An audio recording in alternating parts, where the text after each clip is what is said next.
무엇이 있느냐라는 제목으로 하나님의 말씀을 선포합니다. 사랑하는 성도 여러분, 여러분은 혹시 수포자를 아십니까? 확실하시는군요. 예, 수학 포기자입니다. 제가 바로 그 중에 한 명입니다. 저는 수학이 너무 어렵습니다. 여러분 역사는 좋아하십니까? 또 역사는 또 그렇죠. 내가 보니까 수포자는 보통 역사를 좋아해요. 역사를 포기한 자들은 수학을 좋아해요.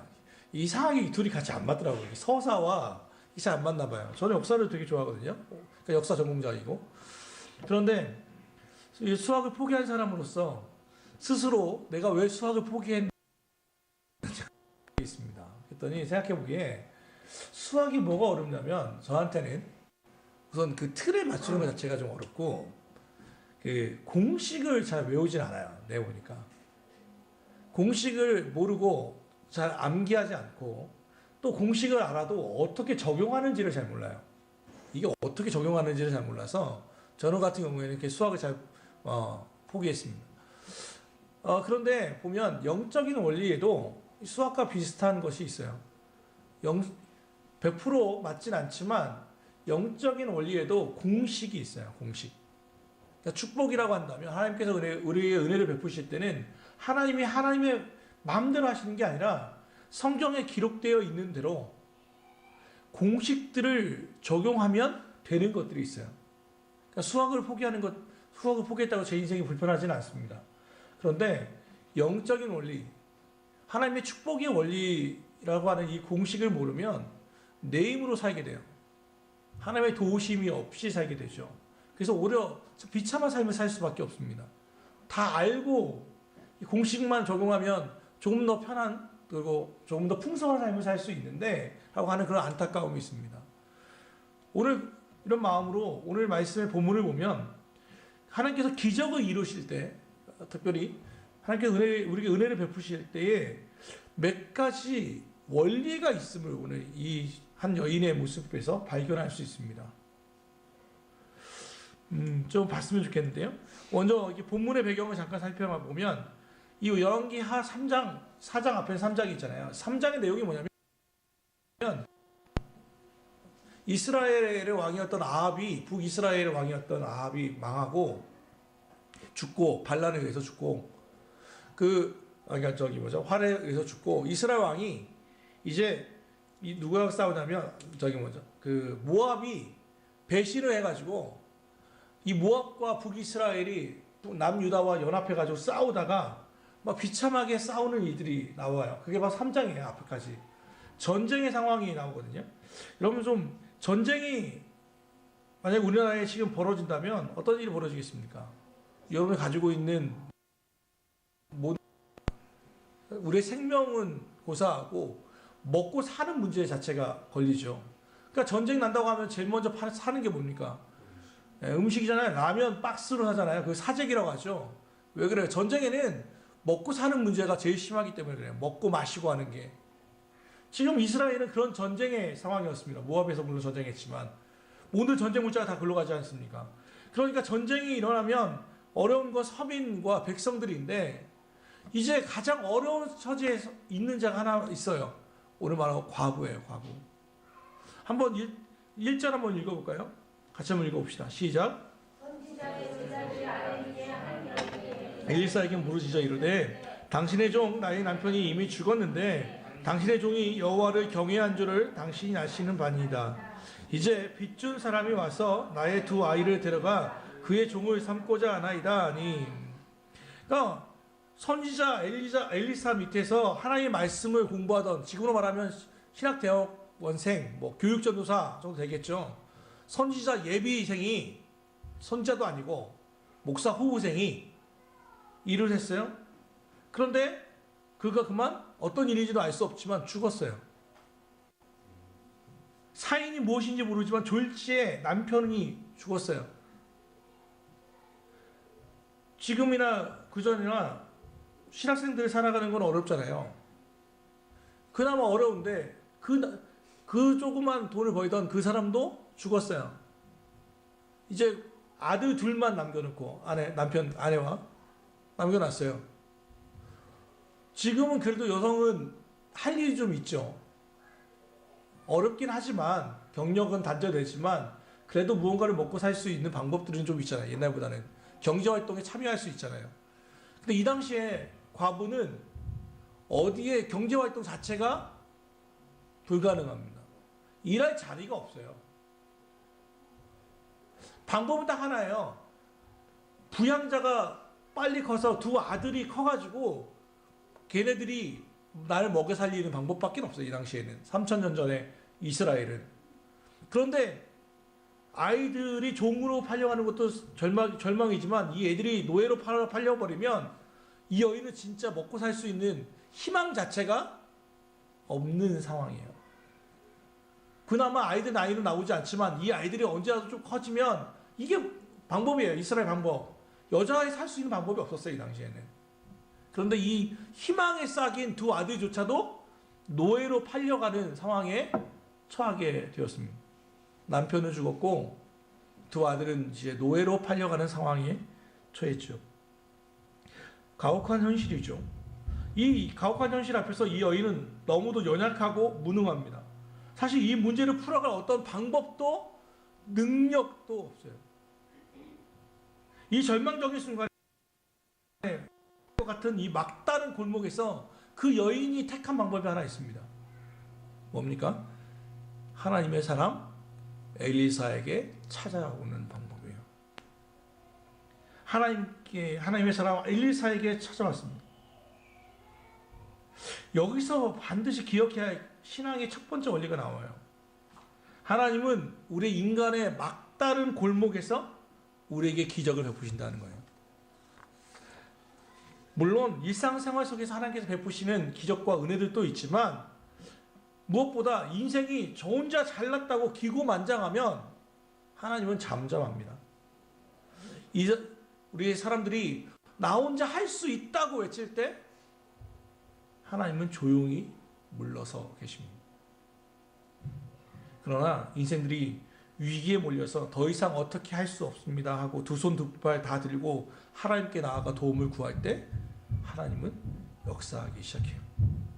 그게 바로 상징으로 나타나는 게 바로 모세와 아말론의 전투이죠. 이스라엘의 그들과 싸울 때 모세가 두 손을 들면 이기고 두 손을 내리면 지는 거죠. 이건 상징입니다. 상징. 그러니까 나중에는 모세가 어떻게 합니까? 팔이 너무 아프니까 혼자는 너무 힘드니까 아론과 훌이 옆에 와서 팔을 들려주잖아요. 너무 웃기잖아요. 생각해보면 좀 코미디 같잖아요. 두 손 드는 게 뭐라고. 하나님이 그 마음의 중심을 받아주시면 되지. 하나님이 모세에 그냥 이렇게 기도해도 하나님 들어주시면 되지. 굳이 두 팔 들리는 게 뭐라고. 그걸 또 아론과 훌이 옆에 붙어가지고 이거 팔 드는 이 상징의 일을 왜 굳이 성경에 기록하냐는 말이죠. 두 팔 벌린다는 것은 항복이에요. 항복. 무능함이에요. 우리는 할 수 없습니다. 주님은 할 수 있습니다. 하나님에 대한 바람이에요.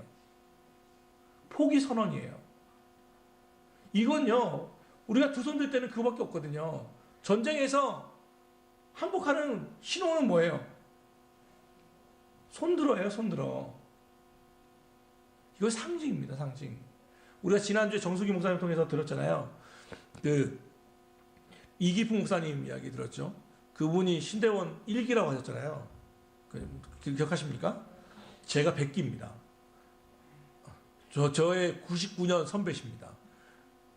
그러니까 보면 이기풍 목사님이 1기시고 제가 그 신학대학원 100기죠, 100기. 그때 우리끼리 그러니까 100년 만에 졸업생이에요, 제가. 그런데 나올 때 했던 말들이 있어요. 우리끼리 동기들끼리 하는 말. 제가 또 작년부터 이렇게 동문회장으로 섬기고 있는데 우리 100기는 하나님 앞에서 100기 든 자들이다. 뭐 이런 얘기 많이 하거든요, 우리끼리. 하나님 앞에서 100기 들고 나가자. 내가 할 수 있다고 하지 말고 우리의 무능함과 연약함을 자랑하면서 하나님이 하십시오. 100기를 들고 나가자. 그게 바로 상징이에요. 위기가 없으면 기적이 없어요. 불가능이 없으면 기적도 없죠. 우리 어머님께서 올해 뭐 자꾸 나와서 죄송하지만 저희 아버님은 술을 워낙 좋아하셨고 또 아내에게 폭력 행사하기를 즐겨 하시던 분이셨고, 아이들에게도 저에게도 그게 크게 는 아니지만 많이 맞았던 기억도 있습니다. 우리 어머님이 기독교 교회를 다니시면서 가장 많이 불렀던 찬송가는 그거였어요. 천부여 의지 없어서 손들고 옵니다. 주 나를 박대하시면 나 어디 가리까. 그 찬양을 그렇게 좋아하셨어요. 우리 어머님의 놀라운 은사는 모든 찬양을 한 곡조로 다 부를 수 있어요. 모든 곡조는 똑같아요. 그러니까 워낙 음악 모르시니까 어떤 곡을 붙여놔도 한 곡조로 다 붙여버려요. 랩의 시조죠, 거의 뭐.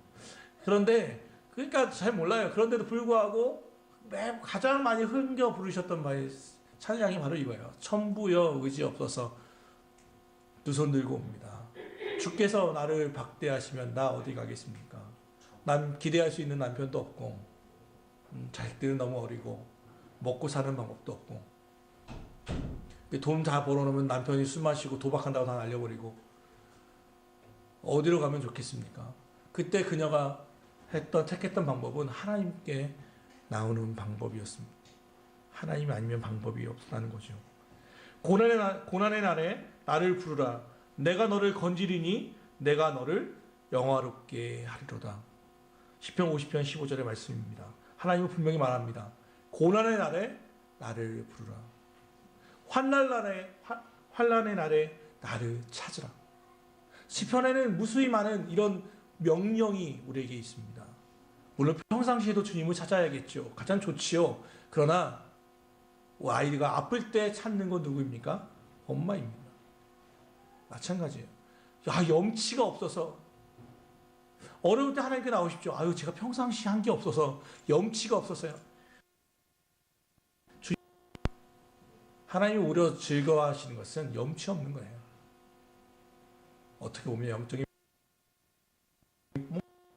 이 여인이 찾아갈 데가 없었어요. 방법이 없어요. 그래서 찾아간 사람이 바로 누구냐면 그의 스승이었던 하나님의 사람 엘리사였단 말이죠. 이거 잘하는 사람들 기독교 아닌 사람들도 많이 해요. 답답할 때 찾아가는 사람들이 뭔지 알아요? 무당 찾아가잖아요. 답답할 때 무당을 찾아가가지고 물어보잖아요. 이거 어떻게 합니까? 답답하니까 찾아간대. 답답하니까. 그들은 근데 우상이잖아요. 아무런 힘이 없어요. 능력이 없어요. 그런데 그들은 자기 돈을 막 쏟아부어서 가요. 그리고 말도 안 되는 일들을 하죠. 뭐 속옷에다가 부적 갈아놓으면 운이 들어온다는 게 말이 돼요? 근데 그런 일들을 하잖아요. 동쪽으로 가면 안 된대. 그럼 어떻게 할 건데? 사람이 동서남북 다 움직이게 돼 있어요. 어쩔 수 없어. 그런데 그런 이야기는 잘 들으면서 살아계신 하나님께 잘 나오지 않는단 말이에요. 여러분 인생의 고난이십니까? 위로의 순간에 계십니까? 이때가 하나님이 일하실 타이밍입니다. 하나님께 나오십시오. 그게 영적인 원리의 첫 번째예요. 그러고 나서 두 번째 원리가 바로 2절에 나오죠. 되게 중요합니다. 2절 같이 읽읍시다. 시작.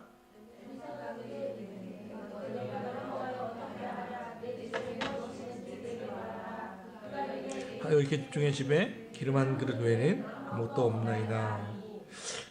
절망 가운데 찾아왔던 여인에게 엘리사가 묻는 말이 있습니다.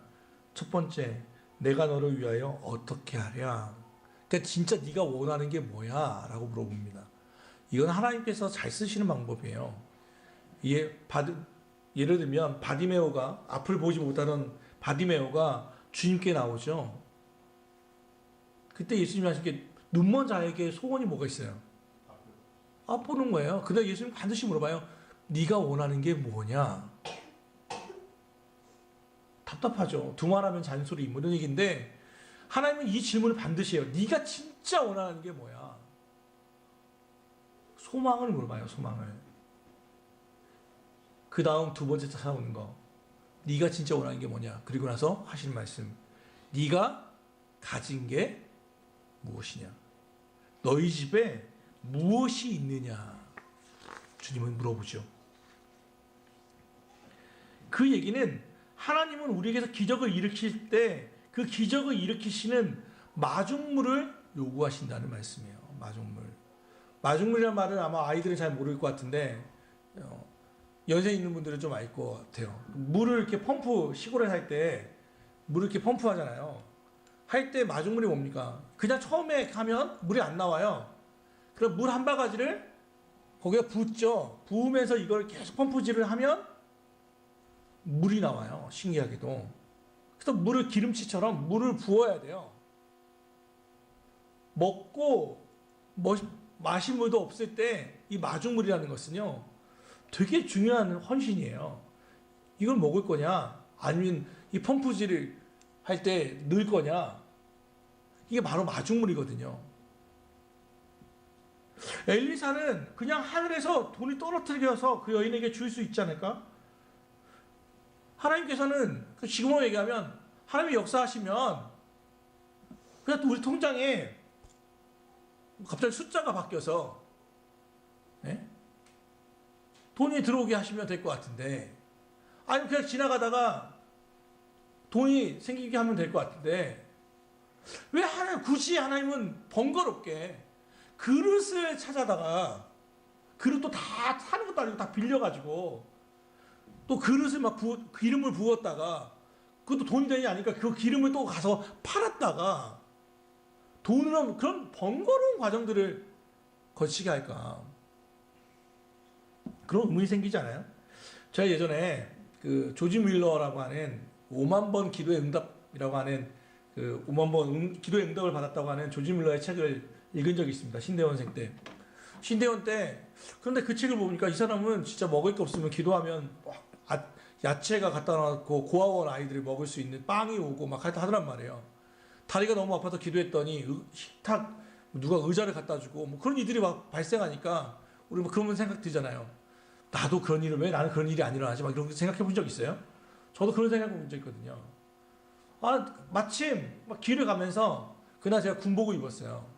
신대원 때 기숙사 생활이 의무였기 때문에 저희 기숙사 그 다음날이 예비군 훈련이라 군복을 입고 그냥 지나가고 있었어요. 그러면서 진짜 그 생각을 하고 있었거든요. 야, 조지 밀러는 모르는 사람도 막 돈 갖다 주고 막 하는데 나는 왜 그런 일이 일어나지 않지? 막 이러면서 밤에 지나가고 있었어요. 갑자기 저를 부르는 소리가 들렸습니다. 제가 일사단을 나왔거든요. 여기 파주 문산 지키는. 갑자기 일사단! 그러는 거예요. 일사단! 저기 또 이렇게 군인 정신이 있으니까 딱 봤어요. 또 택시에 아저씨 2명이 타고 있는 거예요. 자꾸 내갖고 한 사람이 막 나를 부르는 거예요. 오라고. 군복 입고 있는데. 그래서 갔어요. 그랬더니 갑자기 나한테 그러는 거죠. 봉서산은 잘 있나? 그러는 거예요. 봉서산은 주내에 있는 봉서산인데요. 이게 제가 있던 15연대 OP, 연대 본부가 있는 산입니다. 그러니까 봉서산은 잘 있나? 잘 약주 잘 하신 것 같아요. 그래서 뭐라고 하겠어요? 봉서산 잘 있습니다. 그랬어요. 그랬더니 갑자기 10,000원짜리를 저한테 딱 주는 거예요. 10,000원을. 내가 그랬어요. 아저씨 저 예비군이라고. 그런데 사병들은 예비군 마크가 있는데 장교들은 예비군 마크가 없어요. 그냥 그대로 있어요. 현역, 저는 장교 출신이기 때문에 현역같이 똑같이 있어요. 옷이 똑같아요. 그래서 얘기를 했어요. 양심이 있잖아요. 저 예비군이라고. 그랬더니 아저씨가 그 옆에 있는 분이 얘기해요. 한 분은 약간 수리하신 것 같고 그분이 10,000원 주셨고 옆에 있는 분이 오늘은 이분이 정말 좋은 일이 있다고. 저 1사단 15연대 2대대 분이래요. 그러니까 너무 이게 좋고 좋아서, 그러니까 나이가 많으시죠. 근데 중년. 근데 오늘 뭐 좋은 일이 있어가지고 술 한잔 기분 좋게 술하고 가는데 자기 군생활 했던 1사단 후배가 있으니까 거기서 마침 또 15연대고 그러니까 갑자기 10,000원을 준 거예요. 하고 내가 거절했는데 아저씨가 제발 좀 받으라고 돈 주면서 제발 받으라는 얘기 들어보셨어요? 제발 좀 받으래요. 그래서 받았어요. 근데 고맙다고. 근데 그때 마침 지금 일산에 있는 그 한 목사님 한맥교회라는 교회 담임으로 계신 조규 목사님이라고 계신 분인데 여기 신대원 동기예요. 형님이신데 그 형님한테 제가 10,000원을 꾼 적이 있거든요. 그러니까 그 10,000원을 바로 받아가지고 바로 그때 갚았어요. 그러면서 제가 느낀 게 하나가 뭐냐면 소름 돋았던 것은, 야, 모르는 사람이 돈을 주나? 라고 하나님께 기도하고, 하는 생각도 아니고, 기도도 아니고, 생각하고 있는데, 갑자기 길거리에서 모르는 사람이 10,000원을 주면서 너무 가면서 신대원들 가면서 진짜 하나님은 소름 돋는다고, 하나님이 내 소리를 들으신다 하면서 찬양하면서 갔던, 신대원을 갔던 기억이 있어요. 왜 이야기합니까?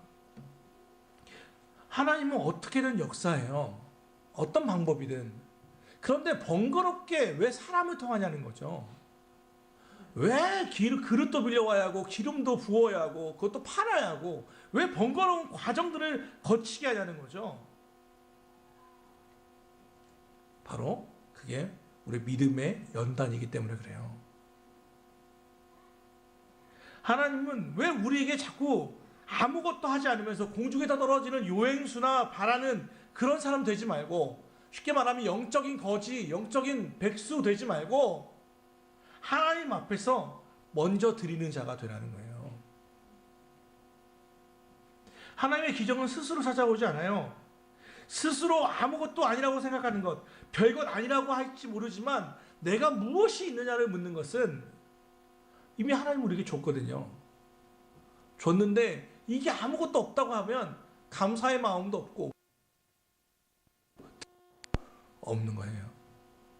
그래서 하나님은 반드시 물어봐요. 네가 갖고 있는 게 뭐냐? 모세가 이스라엘 백성들을 애굽에서 인도할 때 홍해를 만났죠. 그때 하나님께서 모세에게 하셨던 말씀이 뭔지 알아요? 네 손에 든 게 무엇이냐? 지팡이입니다. 그때 그 지팡이를 홍해를 향해서 내밀라 할 때 홍해가 갈라졌죠. 오병이어의 기적 때 5,000명을 먹일 때 썼던 것은 작은 아이 도시락이었습니다. 얼마나 작았겠습니까? 그때 그 말씀 한번 생각해 보세요. 5,000명이 모였는데 도시락을 준비한 아이가, 사람이 그 아이 하나였을까요? 그 아이만 특별하게 준비했을까요? 저는 그렇게 보는 것 자체가 성경을 기적적으로 본다고 생각해요. 그럴 리가 없어요. 근데 왜 그 아이만 하나님께 드려졌을까요? 그 아이는 하나님께 자기 가진 걸 드리고자 하는 마음이 있었어요. 그게 오병이어의 기적이 되죠. 5,000명을 먹이는. 아무것도 없습니다. 자녀들이요, 부모의 마음을 제일 아프고, 엄마 나에게 해준 게 뭐 있어? 엄마 나한테 해준 게 뭐 있어? 해준 거 많거든요. 지가 기억 못할 뿐이지, 마음에 새기지 못했을 뿐이지. 하나님은 우리에게 물어봐요. 너 가진 게 뭐야? 다윗이 골리앗을 잡았던 것은 사울의 갑옷이나 투구나 그의 검이 아니에요. 그가 평상시 가지고 다니던 물맷돌이에요. 막 가다가 자갈고 주웠던 그 물맷돌.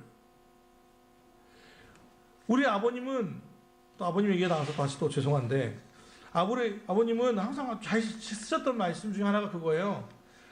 야, 내가 먹고 죽을래도 양잿물 먹고 죽을래도 없다, 뭐 그런 말이었어요. 양잿물이 뭐냐면 서양에서 들어온 잿물, 지금으로 말하면 그 뭐죠, 비누 같은 거예요. 비눗물, 그 양잿물이거든요. 그러니까 가난함을 표현할 때 이런 말을 하는 거거든요. 양잿물 먹고 죽을래도 없다. 그러니까 아무것도 없다는 거거든요. 과연 그렇게 가난할까? 재산은 없을 수 있죠. 그런데 진짜 가진 게 아무것도 없습니까? 신체는 건강하지 않나요? 뭔가 재능은 있지 않습니까? 1등은 아니어도 잘할 수 있는 일이 있지 않습니까? IQ는 낮아도 EQ는 높을 수 있고, EQ는 낮아도 SQ, 영성지능은 높을 수 있지 않습니까? 우리는 스스로를 너무 부정적으로 보는 것에 우리는 익숙해 있어요.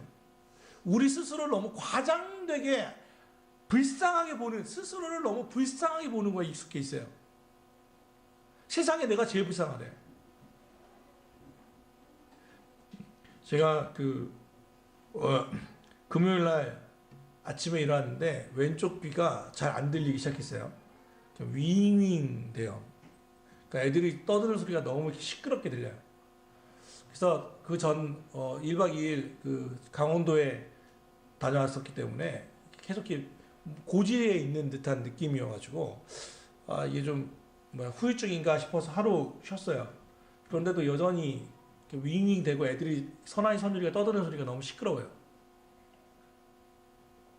그래서 그 다음날 어제죠. 어제 파주에 있는 병원에 이비인후과에 갔어요. 그랬더니 의사가 이렇게 검사를 하고 청력 검사를 요구해서 했어요.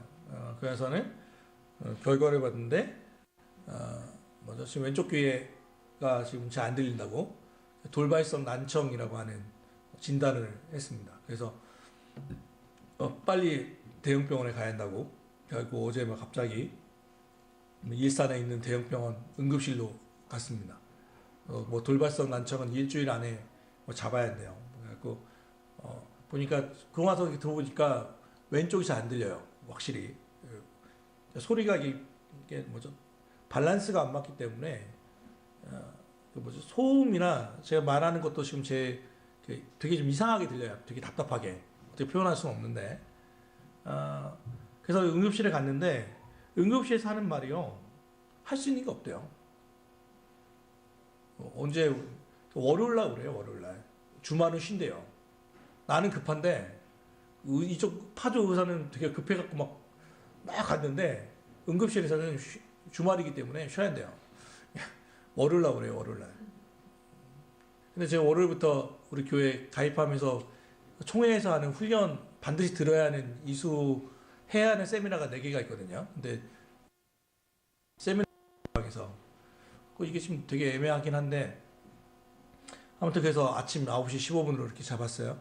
그러서 이제 집에 돌아와서 또 이렇게 계속 그 소리를 어쨌든 귀를 쉬게 하면서 듣고는 있어요. 그거 막 찾아봤어요. 돌발성 난청 뭐 했는데 방법이 없네요. 내가 보니까. 근데 자연 회복률이 30%. 2주 정도 안에 승부가 난대요. 그냥 자연스럽게 낫든지 아니면 지금 안 좋은 상태로 그냥 가든지 더 안 좋으면 완전 잃어버리든지 다 30%예요. 경력이 보니까. 그럼 어떻게 될지 몰라요. 근데 제가 느낀 게 하나는 뭐냐면 진짜 사람이 할 수 있는 거 아무것도 없구나. 특별히 귀나 눈 같은 경우에는 아무리 의술이 발전해도 할 수 있는 게 없어요. 원인도 몰라요. 원인도 한 열 몇 개 쫙 서 있더라고. 스트레스성부터 해가지고 막 성기능 저하, 과로, 뭐죠? 환경, 여러 가지 많아요. 네, 아무튼 원인도 모르고 치료 방법도 제대로 나와 있는 게 없고 이게 스테로이드 주사와 뭐 그런 거밖에 없는 것 같아요. 그래서 그게 맞으면 원인과 맞으면 낫는 거고 틀리면 방법이 없는 거예요. 그때 오늘 말씀을 준비하면서 이미 또 준비해놨으니까 그러면 나는 귀를 못 듣는다면 왼쪽 귀가 없다면 두 가지 생각했어요. 첫째, 왼쪽 귀를 잘 못 듣는 곳이 막 불편하긴 한데 첫째, 적응할 수 있겠다. 지금은 불편하겠지만 언젠가는 적응하겠지. 왜냐면 눈 수술해봤으니까. 사람은 언제나 적응하게 해요. 두 번째, 그럼에도 불구하고 듣는다는 것에 대한 감사. 이게 잘 안 들리니까요. 이쪽 귀가 더 귀하고 들을 수 있다는 것이 얼마나 감사한지. 그것에 대한 뼈저린 감사. 셋째, 이런 상황 속에서 하나님께 절망하지 않는다는 거. 안 들리면 또 이걸로 하면 되고 안 되면 또 수학까지 가면 되지. 수학 배우면 되지. 나는 어쩌 말할 수 있으니까. 그러니까 좀 넉넉해지는 감사. 이미 나에게 가진 게 없냐? 많아요. 많을 수도 있고요. 볼 수도 있고요. 근데 귀 하나 한쪽 안 들리는 게 뭐 그게 대단한 일이겠습니까? 그 완전히 청력을 잃은 것도 아닌데. 그런 생각도 있어요. 내가 가진 게 무엇이냐? 하나님은 우리에게 묻거든요. 너 가진 게 뭐야? 스스로를 너무 불쌍히 여기지 마시기를 바랍니다. 분명히 하나님은 여러분에게 준 게 있어요. 이미 하나님께 여러분에게 이미 지불한 것들이 있어요. 그것을 알아야 돼요. 돈으로만 생각하지 말고 좋은 친구를 주셨을 수 있어요. 좋은 교회를 주실 수 있어요. 좋은 부모님을 만날 수 있어요. 좋은 자녀를 주셨어요. 좋은 건강함을 주셨어요. 무수히 많은 것들을 다시 우리에게 주셨어요. 그런데 그거 우리가 자꾸 나 준 거 없어요, 주님. 그러니까 감사가 없는 삶을 살게 가는 거죠. 그런 거예요. 너 손에 있는 게 뭐야? 그랬더니 기름 한 병 있습니다. 기름 한 병. 세 번째 올립니다. 내가 무엇을 갖고 있는지 알아야 돼요. 세 번째. 그리고 이것을 하나님께 드려줘야 돼요. 하나님이 주신 것을 다시 주님께 돌려줄 때 하나님이 일하세요. 아무리 날카로운 칼이라도 아내가 가지고 있으면 맛있는 음식을 만드는 도구가 되지만 강도가 들고 있으면 사람을 위협하는 흉기가 돼요. 얼마 전에 사고가 났죠. 고등학생들이 면허증을 위조해서 렌트카를 빌린 후에 운전하다가 사람을 치고 자기네가 죽는 끔찍한 일들이 있었죠. 요즘 최근에 많이 발생하고 있습니다.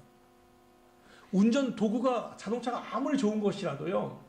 자격 없는 사람이 또는 미숙한 사람이 운전하면 사람을 죽이고 본인을 해치는 도구가 되고요. 능숙한 자가 운전을 하면 그런 편안한 말 그대로 교통수단이 돼요. 어느 누구의 손에 들려 있느냐가 중요하다는 겁니다. 우리 하나님께 주신 것들을 나만 가지고 있으면 나를 먹이는 것이 돼요.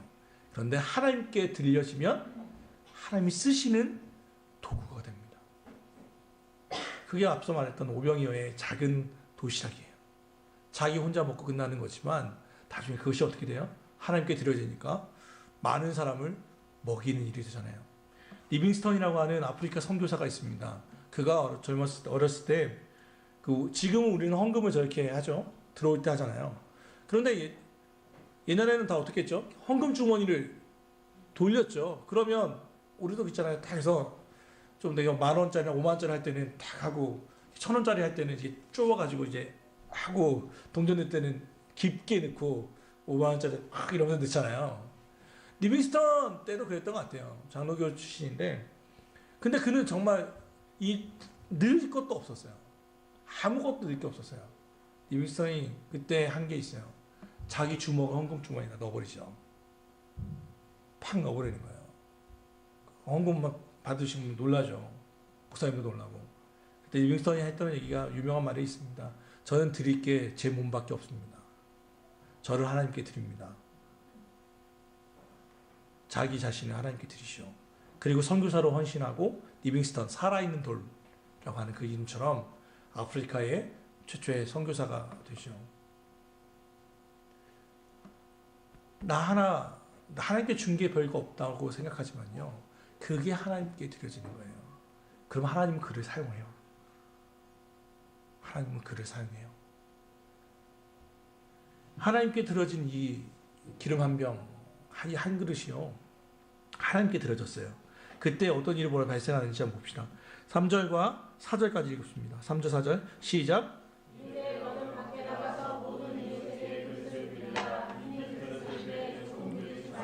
너는 내 두 아들과 함께 들어가서 문을 닫고 그 모든 그릇에 기름을 부어서 사는 대로 옮겨 넣으라 하니라. 하나님께 요구하신 게 있죠. 준비된 그릇만큼 기름이 들어가는 거죠. 근데 보면 조건이 있어요. 명령을 다시 한번 봅시다. 밖에 나가서 모든 이웃에게 그릇을 빌리라. 빈 그릇을 빌리되 조금 빌리지 말라. 요구사항이 좀 모든 이웃이에요. 그러면 여러분 이 말씀을 좀 입체적으로 생각해 보세요. 여러분 제가 여러분께 명령을 합니다. 여러분 집에 주변에서 그릇을 좀 빌려오시죠 라고 하면 여러분 집에 생각해 보세요. 여러분 아파트, 여러분이 사는 주택에서 빌릴 수 있는 그릇이 몇 개 정도 되세요? 몇 개 정도 되실 것 같아요? 많아요? 좀 사셨어요? 어떻게 아파트 잘 아세요? 이웃? 오늘 일부 예배 때 아내한테 물어봤더니 아내는 고개를 빌릴 수 있는 게 많이 없어 보이더라고요. 아는 사람이 없어요. 아파트에. 옆집 정도 알아요. 우리는.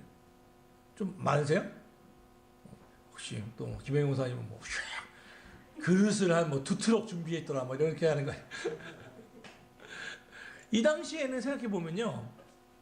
마을을 다 아니까 빌리는 건 그렇게 어렵지 않았을 것 같아요. 그죠? 조그만 마을이니까. 시골 옛날 아파트 구조가 아니니까. 그런데 뭐가 문제냐면 그 모든 이웃에는 나에게 빌려줄 만한 사람도 있고 빌려주기 싫은 사람, 만나기 싫은 사람도 포함이 된다는 거예요. 그렇지 않아요? 모든 이웃은. 그런데 하나님이 만약에 이것을 야, 너 빌린 그릇만큼 다 채워준다 했으면 다 빌렸겠지. 근데 그렇지 않았을 거예요. 왜냐하면 기름이 그치는 거 보고 이 여인은 아마 그런 생각을 하지 않았을까 생각해요. 뭐냐면 아이고 내가 그때 그 집 좀 더 갈걸. 내 자영인의 집에 갔어야 하는데 내가 어제 괜히 관계가 좀 그래가지고 전화 안 했는데 전화했더니 마침 출장 중이라 가지고 좀만 기다릴걸. 저녁에 온다고 했는데 빌린 것도 있지만 빌리지 않은 것, 빌리지 못한 것에 대해서 후회의 마음이 덜치지 않았을까. 그럼 왜 하나님은 이것을 생각했을까요? 준비된 그릇이라는 거예요. 준비된 그릇. 그걸 쉽게 말하면 준비라는 것은 순종한 만큼 채우신다는 거예요. 하나님 앞에 드려진 만큼 하나님은 앞서 말한 것처럼 요행수를 바라지 않아요. 이 여인이 축복받았던 이유 중에 하나는 그 남편의 은혜였어요. 내 남편이 하나님을 경외한 자인 줄 아십니다. 그는 이미 죽고 떠났지만 그가 이 땅에 남겨놓은 하나님을 경외했던 그 삶은 아내를 먹여 살리는 도구가 되었어요. 순종한 것을 하나님은 절대로 잊지 않아요. 여러분 하나만 저를 따라해 보실래요? 하나님은 공짜가 없다. 하나님은 절대로 공짜를 받지 않아요. 하나님의 기본 원리는 30배, 60배, 100배예요. 재밌게도 하나님은 내가 조금만 드려도요, 그걸 정말 침소봉대하는 것처럼 조금 드려도 크게 사용하시는 분이세요. 그게 기름병이에요. 근데 얼마만큼 준비된 그릇. 이 설교는요, 결코 여러분을 헌금하라고 하는 설교가 아니에요. 그 요구하는 설교도 아니에요. 순종하라고 하는, 그릇을 준비하라고 하는, 그래야 하나님이 은혜를 베푸신다고 하는 영적인 원리에 대한 준비해 놓으신 만큼 채워요. 내가 준비됐을 때 하나님은 사용하세요. 준비됐을 때.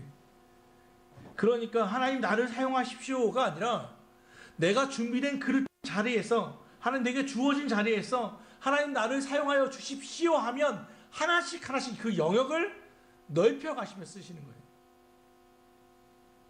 다윗이 언제 기도할 때 하나님 내가 골리앗을 물리치게 하십시오 기도한 적 있어요?